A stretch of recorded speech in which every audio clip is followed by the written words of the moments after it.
J'ai fait le Baroud, la guerre en Italie, le 12 mai à Cassino, et nous sommes allés jusqu'en Allemagne. Nous avons fait la guerre d'Italie, nous sommes revenus, puis nous sommes repartis en France, et nous avons débarqué à Marseille. J'ai fait le Baroud, la guerre, la campagne d'Italie, de France et d'Allemagne. J'ai fait la guerre de France, d'Italie, d'Allemagne, je suis revenu au pays et je suis reparti pour l'Indochine.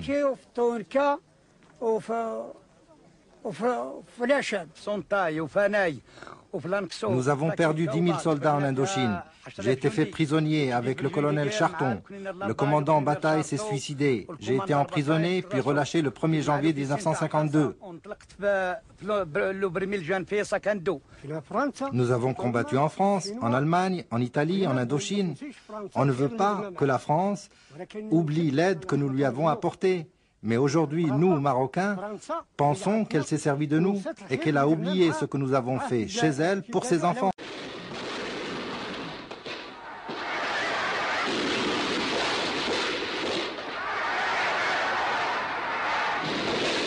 Dès le début du siècle, la liberté, la poésie et la violence de ceux qui allaient devenir nos plus farouches adversaires, avant de combattre à nos côtés, fascinaient les premiers écrivains et peintres partis à la découverte d'un Maroc qui faisait à l'époque peur autant qu'il attirait.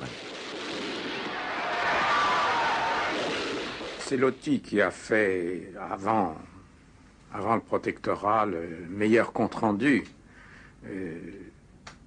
d'un voyage qui n'était pas très original. Il s'agissait d'aller de Tanger à Fès, pas parce qu'il y avait de plus beau dans le Maroc, mais c'est lui qui en a parlé le mieux. Mais il en a parlé comme un esthète. Et en fait, il voyait bien, il sentait que le Maroc éternel était menacé par la civilisation. Et la suite des ans l'a bien prouvé. Alors il voulait conserver ce Maroc à la fois sans route, sans aucune modernité, dans sa farouche confusion, si je puis dire.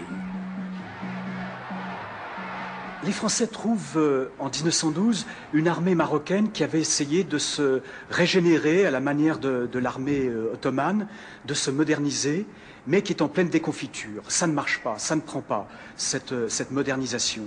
Et Lyautey va alors recruter, sans passer là directement par le concours du sultan, des tirailleurs et des goumiers qui finissent par constituer, à la fin de son proconsulat, un contingent important de l'armée coloniale qui est en train de conquérir ce pays au nom du sultan, au nom de l'État marocain, au nom du Marzen, puisque en 1925, un soldat sur 4 est marocain. Et ces soldats participent à ce qu'il est convenu d'appeler, il faut bien sûr mettre des guillemets, la pacification. L'achèvement de la campagne du Rif est opéré par la première division marocaine, qui est vraiment là le fer de lance de la trouée contre Abdelkrim. Ensuite, ces soldats marocains resteront plus nos Suisses, nos mercenaires, une force d'appoint pour faire les sales guerres comme celle de l'Indochine après 1945, ou bien un atout pour la campagne d'Italie et la libération de la France, resteront plus nos Suisses qu'une armée, comme l'avait envisagé Lyautey, qui soit au service du sultan. Le Maroc de 1912 est un navire en perdition. Un pilote allait le sauver, Lyautey nommé résident général. En 2 ans, de 1912 à 1914, l'ordre est rétabli, la dissidence recule et l'œuvre de civilisation entreprise avec ardeur va s'étendre pendant et après la guerre à tout le pays. Pacification ou répression, au-delà des mots, c'est bien de guerre qu'il s'agit et d'une guerre sans pitié, où la férocité berbère est largement compensée par les effets meurtriers, pour les civils comme les combattants, des armes lourdes des colonnes mobiles françaises. On se défendait avec des pierres, avec tout ce qui nous tombait sous la main. Il y avait bien quelques mousquetons, mais pas grand-chose. Vous savez, nous étions des civils, et vous connaissez la situation des civils. Par contre, de l'autre côté, ils étaient très bien équipés. Leurs canons bombardaient de loin, la montagne là-bas. La colonne mobile est arrivée de tous côtés, par Mermoucha, par Boulman et par Skoura. Ils ont bombardé les Aïtzgharouchen, réfugiés là-haut sur le Tichoukt. Ils avaient aussi des avions. Il y a eu beaucoup de tués. Ils nous ont tout pris, nos troupeaux, et nous ont laissés là. Il y a eu beaucoup de morts. وكاين واحد القائد كيقولوا القائد الحسن الله يرحمه جابوا مع فرنسا مع القوه ديالو حتى مات في الجوا هوزوا لهنا الكلاوي اللي هما. Ils sont descendus jusqu'ici et pour nous obliger à nous rendre, ils nous ont pris tous nos vivres, toutes nos bêtes. Ils ne nous ont laissé que le minimum, une mule pour travailler. Celui qui en avait deux, les Français lui en prenaient une.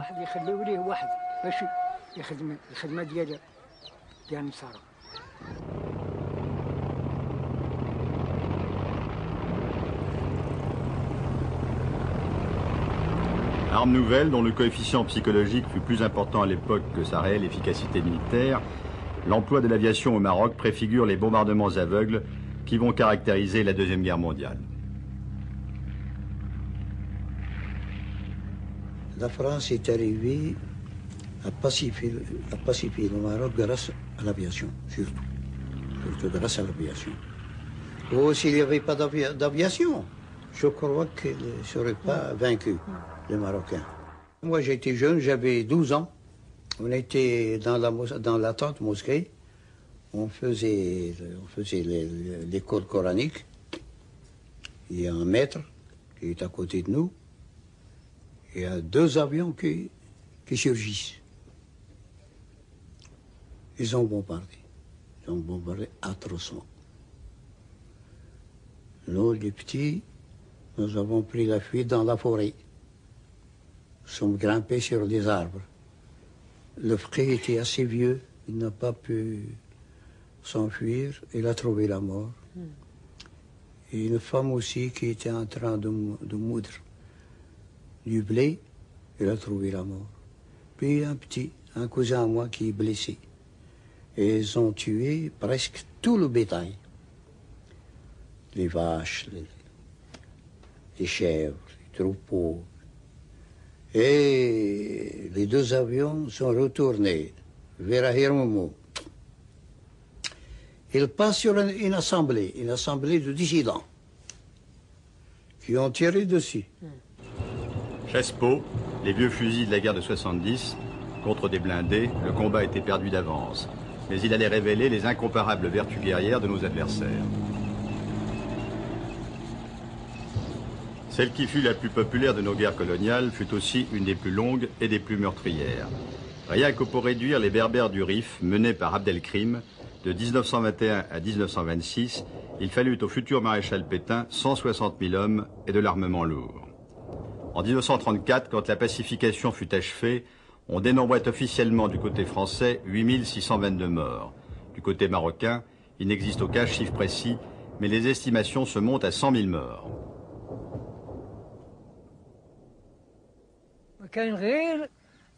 Une fois qu'on s'est rendu, on nous a imposé des corvées. Et en plus, on recevait des coups. Et ceux qui étaient avec les Français nous battaient. Nous étions comme ça, à la queue leu-leu, ceux avec des pioches devant et ceux avec des pelles derrière. Et les coups n'arrêtaient pas de pleuvoir. C'était insupportable. Et celui qui refusait les corvées était tout simplement jeté dans la rivière. En plein hiver, il faisait très froid. Et certains en sont morts.